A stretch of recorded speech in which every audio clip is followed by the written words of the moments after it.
안녕하세요. 저희 이번 시간에는 손익계산서 분석 관련 문제를 좀 풀어보겠습니다. 우선 개념 완성 문제입니다. 자, 첫 번째, 제조업에서 매출 총이익률은 생산 마진을 의미한다. 자, 매출액에서 매출 원가, 매출 원가는 매출액에 직접 대응되는 비용을 말합니다. 차감하면 매출 총이익이 나오는 거고요. 총이익이 나오는 거고, 소위 GP라고 얘기했었죠. 그래서 이 매출 총이익률이라는 건 매출 총이익을 분자로, 분모는 매출액으로 두는 거죠. 이 업이 제조업이래요. 그러면 생산 마진을 이야기하는 게 맞겠죠. 그래서 1번 지문은 맞는 지문입니다. 전기 대비 단기에 평균 환율이 상승했대요. 수출 기업의 매출 총이익률은요. 자, 평균 환율이 상승하면 매출액이 상승할 거예요. 원가에 대해서는 특별히 수입 원자재가 없다면 있더라도 요 매출액이 매출 원가보다는 크니까 더 큰 변동으로 더 큰 폭으로 매출액이 증가하겠죠. 그렇다면 매출 총이익률은 상승할 가능성이 높습니다. 변화가 없다는 말은 옳지 않습니다. 그래서 1번은 O, 2번은 X가 되겠습니다. 자, 다음 문제 가보겠습니다. 기업 가치와 관련하여 총 자산 영업이익률과 자본 비용을 비교해야 한다. 자, 총 자산 영업이익률이라는 건 ROA죠. 그래서 Return on Asset이고요. 여기서 말하는 자본 비용은 WACC를 얘기합니다. 그래서 Weighted Average Capital Cost가 되고, 일반적으로 기업 가치가 증가한다는 얘기는 ROA가 WACC보다 커야 된다는 얘기입니다. 둘을 비교하여야 한다. 이 역시 맞는 질문이 됩니다. 자, ROE, 자기 자본 순이익률이 증가하면, 자, ROE라는 건 Return on Equity죠. 그래서 단기 순이익을 자기 자본으로 나눈 걸 얘기합니다. 그래서 이 ROE가 증가하면 주주의 부가 증가하는 거죠. 지속적으로 ROE가 증가하는 회사는 주가도 계속 올라가게 되어 있습니다. 그래서 네 번째 지문도 맞는 지문이 되겠습니다. 둘 다 O가 됩니다. 자, 다섯 번째 지문 가보겠습니다. 총 자본 영업이익률을 높이기 위해서는, 자, ROA를 높이기 위해선, 자, ROA의 정의를 한번 생각해 보죠. 자, ROA라는 건 영업이익을 우리 신용분석사에서는 영업이익으로 둔다고 했어요. 총 자산, 물론 평균값이 되겠죠. 요걸 얘기하는 거고, 일반적으로 나중에 우리가 배우겠지만 이걸 쪼개 볼 수 있습니다. 나중에 종합 분석에 대해서 자세하게 배웁니다. 그래서 총 자산 그리고 영업이익 이렇게 둘 수가 있어요. 그러면 이쪽에 뭐를 두느냐? 매출액을 둬요. 그리고 이쪽도 매출액을 둬요. 이게 서로 약분이 되면 동일한 값이 되겠다는 거죠. 수학 기본에 초등학생들 요즘 알아요. 그러면 총자산과 매출액의 이 비중을 나중에 다시 한번 얘기하겠지만 회전율이라고 부릅니다. 자, 매출액과 영업이익률, 마진율인 거죠? 마진율. 그래서 회사의 ROA를 증가시키기 위해서는 회전율을 높이거나 아니면 마진율을 높이면 되겠습니다. 회전율을 높인다는 건 동일한 기간에 영업활동이 더 많이 일어났다는 얘기예요. 그러면 동일한 1%를 벌더라도 1년에 한 번만 버는 것과 두 번, 세 번, 네 번, 다섯 번 버는 건 다른 거죠. 투자 대비로 봤을 때. 그래서 회전율 또는 마진율을 높이면 됩니다. 그래서 마진율만 높으면 가능하다라는 얘기는 요 만 때문에 틀렸습니다. 둘 다 높아야 가능할 거고요. 어느 한쪽을 높였지만 회전율이 그대로라도 올라가긴 해요. 하지만 뉘앙스는 그렇지 않습니다. 그래서 회전율도 높이고 마진율도 높이면 가능하겠다라는 뜻입니다. 자, ROE는 당기순이익을 자기 자본으로 나눈 비율로, 맞죠? 기업의 실질적인 소유주인 주주들이 투자한 자본에 대하여 벌어들인 수익성을, 자, 이 말이 틀렸네요. 사전적으로, 즉 ROE는 사후적으로 회사가 벌어들인 당기순이익을 사후적인 자기 자본 평균값으로 비교하는 겁니다. 그래서 사전적 측정 지표는 아닙니다. 사전적으로는 주주의 요구 수익률이 정해지는 거고, 사전적인 주주의 요구 수익률보다 사후적인 ROE가 높다라면 회사의 가치는 올라가게 되어 있습니다. 그래서 5번, 6번 모두 옳지 않은 지문입니다. 자, 7번째입니다. ROE는 기업의 수익성과 회전율에 의해서만 영향을 받는다. 자, 이 지문도 틀린 지문인데요. 자, ROE의 정의를 한번 보겠습니다. ROE는 당기순이익을 나눈 값이에요. 자기 자본으로. 자, 이건 다시 이렇게 우리가 쪼개 볼 수 있어요. 어차피 종합 분석에서 더 자세하게 배우긴 합니다. 그러면 여기 자기 자본을 두고요. 자기 자본. 그리고 다시 여기 당기순이익을 둘게요. 매출액. 그리고 여기 매출액이 될 거예요. 자, 그럼 얼핏 보면 자기 자본 대비 매출, 이것도 회전율이고요. 매출액 대비 당기순이익, 이거는 마진율이에요.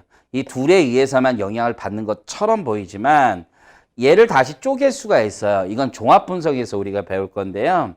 자기 자본이라는 것은 생각을 해보면 자산에서 부채를 차감한 것이기 때문에 이걸 분석을 해보면 레버리지 효과도 있어요. 그래서 전에도 말씀드렸듯이 ROE를 높이는 기말고사 성적을 높이는 방법 중에 하나가 레버리지를 높이는 거라고 말씀드렸어요. 그래서 이 둘에 의해서만 영향을 받는 게 아니라 ROA는 그래요. 수익성과 회전율에 의해서만 영향을 받고 자본 구조나 레버리지에 의해서 영향을 받지는 않아요. 하지만 ROE는 레버리지에 의해서도 영향을 받게 되어 있습니다. 그래서 요 만도 틀렸네요. 그래서 중요한 게 부채 비율, 레버리지에 의해서 ROE는 영향을 받는다는 얘기입니다. 자, 다시 한번 ROI입니다. ROI는 어떻습니까? 그 정의가 당기순이익이 분자고요. 그리고 총자본, 총자산이 분모가 됩니다. 그래서 ROA는 영업이익과 비교하는 거지만 총자산을, ROI는 총자본 수익률이라는 건 당기순이익까지 반영이 된 거죠. 그래서 당기순이익을 총자산 또는 총자본으로 나눈 비율로 기업의 주주와 채권자가 투자한 자본에 대하여 벌어들이는 수익성을 나타내는 지표가 됩니다.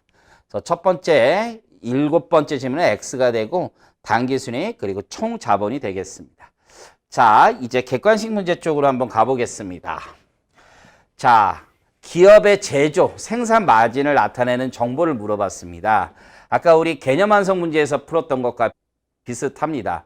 그래서 이건 매출액 총이익률이 되겠습니다. 정답은 2번입니다. 자, 산업평균 대비 매출 총이익률은 높지만 영업이익률은 낮다라고 되어 있습니다. 자, 그럼 매출 총이익률이 높다라는 건 제조 원가 쪽은 적다는 얘기예요. 그렇죠? 그런데 영업이익률은 또 낮대요. 그럼 중간에 뭐가 낀 거예요? 판관비가 낀 거죠. 판관비가 높다 이렇게 추정할 수 있는 거예요. 기업의 경영자들은 예산을 두고 그 예산 범위 내에서 회사의 비용을 어디서 줄일 수 있는가 이걸 늘 고민하게 되어 있습니다. 그래서 이 회사는 판매 관리 활동과 관련된 비용이 굉장히 동종 기업 대비, 동종 산업 대비 높다라고 볼 수 있기 때문에 이쪽을 줄여야 된다 이렇게 볼 수가 있습니다.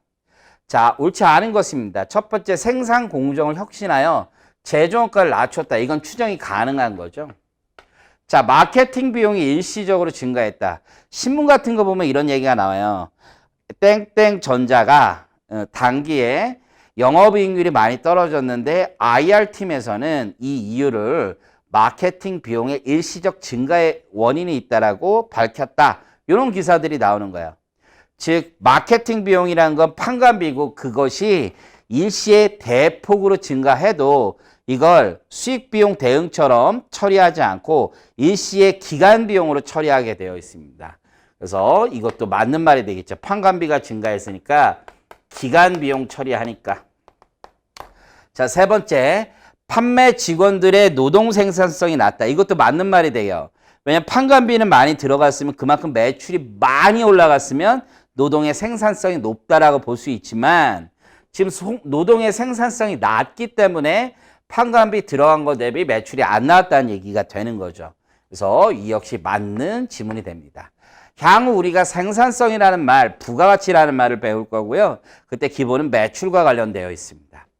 동종산업 대비 부채 비율은 비슷하나 차입 이자율은 높다. 자, 지금 영업이익률 아랫단의 이자 비용이 나오는 거죠. 지금 현재 주어진 정보만 가지고는 이자율이 어떤지, 부채 비율이 어떤지는 알 수가 없습니다. 그래서 4번이 옳지 않은 지문이 될 것 같고요. 동종산업 대비 판매 수수료가 높다라고 하면 판매 관리비가 많이 발생했다는 얘기고 이러한 결과가 나올 수밖에 없습니다. 그래서 정답은 4번 지문 되겠습니다. 그래서 마케팅 비용이라는 게 판관비 안에 있다는 거 이번 시간에 이 지문을 통해서 잘 이해해 주시기 바라겠습니다. 자, 이제 3번부터 8번에 걸친 전반적인 재무제표 내용이 나와 있고요. 전제는 어떻습니까? 기초금액과 기말금액이 동일하다고 가정합니다. 시험 문제 이 말이 없고 재무상태표만 나왔을 때도 역시 동일한 가정으로 생각해 주세요. 왜 이 동일한 가정이 중요하냐? 우리가 이제부터 각종 비율을 얘기할 때 ROA, ROE, ROI 등등을 얘기할 때는 손익계산서의 어떤 값과 재무상태표의 어떤 값을 비교해야 되고 그때는 평균값, 재무상태표의 금액은 평균값으로 비교해야 된다라고 말씀드렸습니다. 그렇기 때문에 이 전제가 필요한 거고요. 자, 재무상태표의 내용이 나와 있네요. 그래서 이 회사는 총 자산 많이 있습니다. 단위는 100만 원 단위인데 그냥 생략하고 만이라고 표현하겠습니다. 그리고 지금 보니까 설비 자산의 한 40%, 무형자산까지 합치면 50% 정도, 재고, 채권, 단기 투자 자산 등에 투자가 되어 있고 부채 비율은 어떻습니까? 여기가 6천이고 여기 자기 자본이 4천이죠. 그래서 부채 비율은 약 150% 정도 되어 있습니다. 자, 유동부채는 얼마입니까? 유동부채는 여기까지가 유동부채죠. 그래서 3천이 유동부채입니다. 우리가 전에 배웠던 거 다시 한번 복습을 해본다면 자, 유동자산은 얼마입니까? 여기까지가 유동자산입니다. 그래서 유동자산은 5천입니다. 그래서 유동비율은 1을 초과하고 있고 당자 비율은 딱 1이 되겠네요. 여기까지가 당자 자산이니까 당자 비율은 딱 1이 될 것 같습니다. 자, 회사의 비유동 장기 적합률 같은 걸 따져보면 여기까지가 비유동 장기 적합률과 관련된 숫자가 됩니다. 그래서 분자가 5천이 되고 분모가 지금 7천이 되고 있으니까 비유동 장기 적합률은 1보다 낮고 안정적이다. 자본 배분은 안정적이다. 이런 내용을 우리 강의 초반에 배웠었던 거고 이제는 수익성과 관련된 내용들을 볼 거예요. 그럼 수익성을 보기 위해서는 반드시 필요한 자료는 손익계산서입니다. 손익계산서상의 마진만 따져볼 수도 있고 재무상태표와 결합해서 투자 대비 수익성을 따져볼 수도 있습니다. 그 투자 대비 수익성은 두 가지 정도로 우선 볼 수 있어요. 총 자산 대비 수익성이 얼마냐, 혹은 자기 자본 투자 대비 수익성이 얼마냐. 그래서 총 자산 대비 볼 수 있는 건 ROA나 또는 ROI 같은 게 있을 거고 여기 자본 구조까지 반영한 수익성 변화는 ROE를 통해서 확인할 수 있습니다. 이 회사는 겉으로 보기에 레버리지를 꽤나 많이 일으켰습니다. 150%니까 뭐 어마어마하게 일으킨 건 아니지만 나름 레버리지를 일으키고 있다는 것도 확인할 수 있습니다. 자, 그러면 문제 같이 보겠습니다. 손익계산서 쭉 나와 있고요. 다만 이 손익계산서의 이자 비용이 저희 별도로 표시되어 있다는 것도 확인 부탁드리겠습니다. 첫 번째 수익성 수치입니다. 매출액 총이익률은 손익계산서만 가지고 보시면 됩니다. 그래서 매출 원가가 8천, 매출 총이익 2천입니다. 분자, 분모로 두고 보면 매출액 총이익률은 80%, 매출 원가율은 80%, 매출액 총이익률은 20%라는 걸 확인하실 수 있습니다. 매출액 총이익률 정정드립니다. 20%입니다. 그래서 1번 맞는 질문이고요. 매출액 영업이익률입니다. 영업이익률은 약 10% 정도 벌고 있습니다. 느낌상 B2B일 가능성이 커요. B2C는 이렇게 판관비가 매출액 대비 적은 비용을 차지하지 않습니다. 일반적으로. 자, 매출액 세전순이익률입니다. 그래서 법인세 차감하기 전에 매출액 대비 세전순이익률 5%가 되는 걸 확인할 수 있습니다.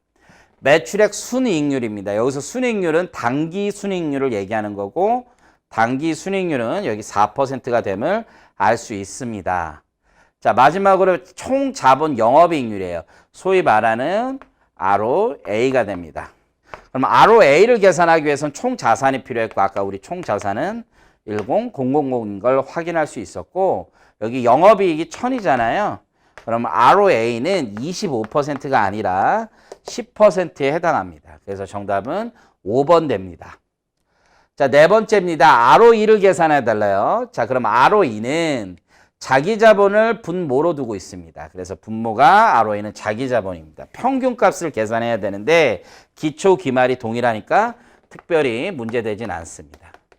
자, 우리 아까 자기 자본이 분모가 되고 분자는 당기 순이익이 되죠.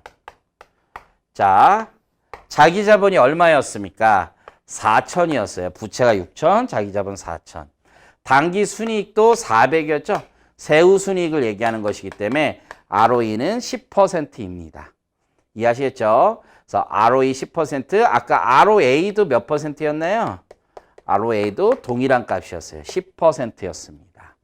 자, 이렇게 ROE와 ROA가 동일하다는 건 레버리지를 일으키면 일반적으로는 같아야 되는데 동일해요. 지금 좀 이상한단 말이에요. 그 이유는 조금 이따가 한번 확인해 보도록 하겠습니다. 그래서 정답은 10%입니다. 자, 다섯 번째, 총자산 영업이익률. 아까 계산했던 값입니다. 10% 동일하고요. 자, 여섯 번째입니다. ROA에 대한 분석으로 옳지 않은 것은 첫 번째, 차입금의 평균 이자율이 10%래요. 자, 이 값은 어떻게 구하느냐? 자, 앞에 내용을 보겠습니다. 이자 비용이 500입니다. 그런데 차입금은 두 개 합친 게 차입금이죠. 기초와 기말이 같다고 했으니까 평균 차입금도 역시 5,000이 될 거예요. 5,000의 차입금에 대해서 이자 비용이 500이 나갔다는 얘기는 평균 이자율이 10%라는 얘기가 되는 거예요. 그래서 다시 한번 보면 평균 이자율이 10%더라라는 얘기입니다. 그래서 ROA와 동일함으로 차입금을 잘 활용했다라고 단정할 수 없습니다. 남한테 빌려온 돈으로 내가 투자한 수익률이 동일하다는 건 자금 조달하고 나서 그 번 돈을 모조리 누구에게? 채권자인 금융기관에 다 지급했다라는 얘기가 되기 때문입니다. 결국 레버리지가 잘 활용된 케이스는 아니다라고 볼 수가 있어요. 자, 그렇다면 이제 이유가 좀 이해됩니다. ROE와 ROA가 지금 동일한 상황이 펼쳐지는 이유는 자, 차입금의 평균 조달 금리 이자율도 10%이기 때문입니다. 만약에 이자율이 더 적은 금액이 있다면 ROE가 더 올라가겠죠. 당기 순이익이 올라갈 테니까요. 자기 자본 투자는 동일하고. 그래서 이 숨겨진 맥락이 이렇구나라는 걸 추정해 볼 수 있습니다. 각가지 이유로 달라질 수는 있지만 기본적인 로직은 이렇습니다. 만약에 영업 외 수익이 굉장히 많다라고 하면 그 결과는 지금 저희가 추정한 값과는 다를 수는 있지만 기본적인 프로세스는 이렇습니다. 우리가 신용분석사에서는 절대적인 값보다는 그럴듯한 거, most likely 이런 식으로 추정해 가시는 게 좋을 것 같습니다. 자, ROA 관련된 내용을 보고 있고 두 번째 질문입니다. A기업의 부채 비율은 ROA와 직접적인 관계는 없습니다. ROA는 어떤 자기 자본으로 조달했던 타인 자본으로 조달했던 자본 구조와는 관계없는 기업의 순수 영업활동을 통한 영업이익 창출 능력만 보는 겁니다. 즉 자본 구조는 배제하고 우리 계산하도록 되어 있습니다. 그래서 1번도 맞는 지문, 2번도 맞는 지문이 되고요. A기업의 산업평균 ROA가 5%라고 하면 지금 이 회사는 10%의 ROA를 보이고 있으니까 동종 산업 대비는 영업이익 창출 능력은 높은 편이다라고 하는 거죠. 결국 기업의 ROA나 ROE가 높아야 장기적으로 초과 이익을 본다고 얘기할 수 있어요. 그런데 ROA가 5%밖에 안 되는 산업이라고 하면 제 개인적인 생각입니다. 이런 산업은 굉장히 지금 레드오션에 있습니다. 이 블루오션에 있는 산업은 ROA가 10% 훨씬 넘습니다. 20% 이상 되는 기업들도 있고요. 그래서 5%라는 건 사실 지금 금리가 굉장히 낮기 때문에 그냥 금융기관에 투자한 것보다는 좀 낫겠다고 볼 수도 있지만 아주 높은 수치는 아니라고 보입니다. 어쨌든 ROA는 5%다. 라는 건 산업은 별로 안 좋은데 그 산업에 있는 이 회사만큼은 괜찮다. 이렇게 생각해 주셔도 좋습니다. 자, A기업의 산업평균 총자산 회전율이 2라고 가정한대요. A기업의 자산의 회전율은 어떻게 계산이 되냐면 이렇게 계산이 돼요. 나중에 보겠지만 총 자산의 평균 자산이 만이에요, 만. 그런데 이걸 가지고 매출을 만 일으켰어요. 그러면 1회전이라고 얘기하는 거예요. 자산이 1년에 한 바퀴 돌았다라고 보는데요. 회전율이 높다라는 얘기는 동일 기간 동안에 더 많은 자산의 효율적 회전이 있었다. 이렇게 얘기할 수 있어요. 자, 그럼 다시 지문으로 돌아와서 산업평균의 총자산 회전율이 2라고 하면 우리 회사 여기 A기업은 이것보다는 낮단 말이에요. 1밖에 안 되니까 그러면 효율적으로 활용하고 있다라고 단정할 수가 없죠. 활용하지 못하고 있다. 이 지문이 맞는 지문이 되네요. 자, 다섯 번째. A기업의 산업평균 총자산 회전율이 2라고 가정하면 자산의 회전율은 ROE를 떨어뜨리는, 감소시키는 요인이 될 뿐입니다. 왜냐하면 ROA라는 건 아까도 얘기했지만 수익성, 마진, 수익성과 회전율을 곱한 거예요. 뒤에 종합분석에서 또 배우게 되겠습니다. 그렇기 때문에 회전율이 산업평균보다 낮으면 ROA도 지금 낮추는 요인이 되는 거예요. 이 회사는 산업평균보다 뭐가 높기 때문에 수익성이 높기 때문에 ROA가 높다 이렇게 얘기할 수 있습니다. 자, 그래서 정답은 5번이 됩니다. 자, 참고로 ROE는 자, 여기에서 어떻게 되느냐? 수익성 곱하기 회전율, 마진율 곱하기 마지막으로 레버리지입니다. 레버리지. 그래서 ROE는 자본 구조를 반영한 수익성입니다. 그래서 ROE에서만 레버리지가 나온다. 이 점을 잘 기억해 주시기 바랍니다. 자, 일곱 번째 ROI를 계산해 달래요. 자, 여러 번 말씀드리지만 ROE의 정의, ROI의 정의에서 리턴이 뭐냐는 각각 보는 사람의 입장에서 다를 수가 있는 거예요. 그냥 영어 그대로 정의로 봤을 때. 그렇지만 저희 신용분석사 시험에서는 지금 제가 말씀드린 정의로 간다라고 생각을 해주세요. 그리고 시험 문제에서 단서 ROA인데 이름을 한글로 줄 때가 있습니다. 그러면 그 한글에 맞춰서 보시면 될 거고 시험장 가선 이 한글 이름 그대로 나올 가능성이 매우 높다. 이렇게 전제하시면 됩니다. 자, 그런데 이제 교수님들이 나는 신용분석사 이번에 처음 출제하는데 내가 아는 ROI는 이렇다. 내가 아는 ROA는 분자가 영업이익이 아니라 당기순이익이다. 이렇게 정의한다면 정의 문장을 반드시 줄 겁니다. 그래서 그 점 잘 기억하시고요. 요즘은 이제 인터넷이나 뭐 블로그에서 이런 정의를 쳐보면 나오는데 이게 각 사이트마다 살짝 다를 수 있다 이거예요. 저자마다 어느 책을 가져왔느냐에 따라서 좀 다를 수는 있습니다. 자, ROI. 자, 우리 신용분석사에서는 분자의 당기순이익을 두고요. 분모에는 인베스트먼트 총자산 이걸 두도록 되어 있습니다. 총자본. 자, 아까 총자산은 만이었고 당기순이익은 세후순이익 400이었죠. 그래서 ROI는 4%가 되는 걸 확인하실 수 있습니다. 자, 이제 수익성 분석에 대한 설명으로 옳지 않은 것은 8번까지는 A기업이었죠. 산업평균의 총자산 회전율이 2라고 가정하면 자, A기업의 회전율은 ROI를 감소시키는 요인이 된다. A기업의 총자산 회전율은 1이었잖아요. ROI 역시 레버리지까지 어느 정도 반영한 숫자입니다. 회전율, 수익성, 레버리지까지 어느 정도 반영된 숫자다라고 보시면 돼요. 산업평균의 영업이익률이 5%입니다. A기업은 현재 10%잖아요. 그러면 영업이익률은 수익성을 높였죠. 산업평균보다는. 때문에 이건 산업평균보다 ROI를 증가시키는 요인이 되는 게 맞습니다. 자, 산업평균의 총자산 회전율이 2라고 가정하면 A기업의 회전율은 1밖에 되지 않기 때문에 낮은 편이다. 이것도 맞는 지문이 됩니다. 산업평균 매출액 순이익률이 2%래요. 굉장히 낮은 업입니다. 뭐 도소매 이런 업종이 있을 수 있을 것 같고요. A기업의 마진율은 4%였잖아요. 매출액 순이익률은. 마진율은 높은 편이 되는 게 맞죠. 4번까지 모두 옳은 지문입니다. 산업평균 ROI가 4%래요. 근데 회사는 산업평균 ROI는 5%고 회사는 4%인 거죠. A기업의 총 자본 대비 투자 수익률은 높은 편이 아니라 산업평균과 비교했을 때 낮은 편이라고 볼 수 있습니다. 이처럼 어떤 수치를 비교할 때 항상 산업평균과 비교하는 게 가장 표준화된 방법입니다. 과거의 수치와 비교할 수도 있지만 이 회사가 산업평균의 어떤 업과 산업평균의 기업과 비교했을 때 과연 경쟁력이 있는 기업이냐라는 것은 산업평균 수치와 비교해 보는 것이 훨씬 더 효율적이다. 그 점을 말씀드립니다.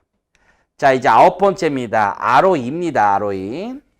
자, ROE에 대한 설명으로 옳지 않은 것은 자, 1번 지문 맞는 거죠? 그래서 ROE는 레버리지까지 반영된 숫자고 단기 순이익을 자기 자본으로 나눕니다. 제가 여러 번 이렇게 판서를 해드리는 건 여러분들 이걸 보시면서 마음속에 외워달라는 뜻입니다. 물론 자기 자본은 평균값이고요. 맞는 질문입니다. 투입한 자기 자본이 얼마나 이익을 냈는지를 보여주는 지표 맞습니다. 그래서 주주 입장에서 진정한 성적표는 ROA가 아니라 ROE다라고 보셔야 되는 겁니다. 매출액 순이익률을 자기 자본 회전율로 나누어 분석할 수 있다. 이 말이 틀렸네요. 아까 봤던 것처럼 자, 매출액 순이익률이니까 이렇게 두면 되겠네요. 매출액, 여기 매출액. 그리고 단기 순이익, 자기 자본. 이게 매출액 순이익률이 되고요. 곱하시면 되겠죠?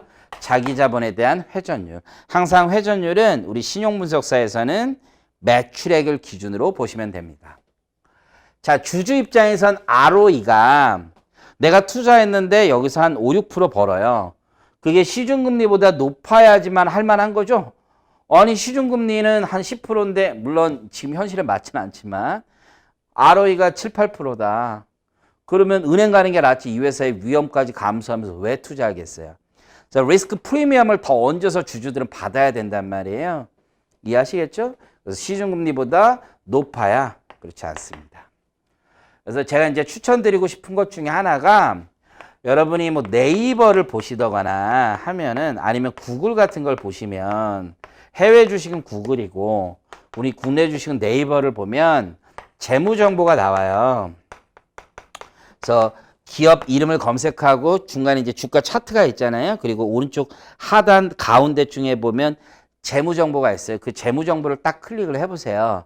클릭을 해보면 3년 정도, 과거 3년의 ROA, ROE, 우리가 앞으로 배우게 되는 수많은 지표들, 지금까지 배웠던 지표들이 다 계산되어 나와 있어요. 매일매일 수치도 자동 변동됩니다. 그 얘기는 여러분, 우리가 단지 어떤 회사를 볼 때 그런 친구들 많아요. 이 회사 주가가 10,000원이다, 싸다. 그건 정말 아무것도 모르는 생각이에요. 시가총액에서 출발한단 말이에요. 그런 거 싸다 비싸다는 그렇게 따지는 것이 아니라 이 회사의 수익성이 이만큼 올라오는데 그것 대비해서 비싸구나, 싸구나 이런 걸 여러분이 판단하실 수 있었으면 좋겠어요. 이게 증권, 주식은요, 주식하는 증권회사들은 통계를 기본적으로 매우 좋아합니다. 그래서 우리가 수많은 통계들이 나와 있고 그 비율의 지표가 무엇을 의미하는지 우리가 배우고 있는 과정 중에 하나예요. 그래서 여러분들이 그런 통계를 여기 공부하는 거에 더해서 실전에서 한번 꼭 활용해 보시길 바라겠습니다. 그래서 어쨌든 특정 회사의 ROE가 한 20% 정도 과거 3년 동안 지속됐다. 굉장히 주가는 3년 동안 올라갔을 거예요. 그러면 첫 해 만약에 5%의 ROE인데 그 다음에 한 20%고 내가 보기에 이 사업이 3년 동안 20% 정도 유지할 것 같다. 과감하게 배팅하는 거죠. 그러면 주가 보통 2배 정도 3년 안에 올라가요. 일반적으로. 자, 그렇습니다. 물론 나의 예상이 맞았어야 되겠죠. 3년 후를 보는 거.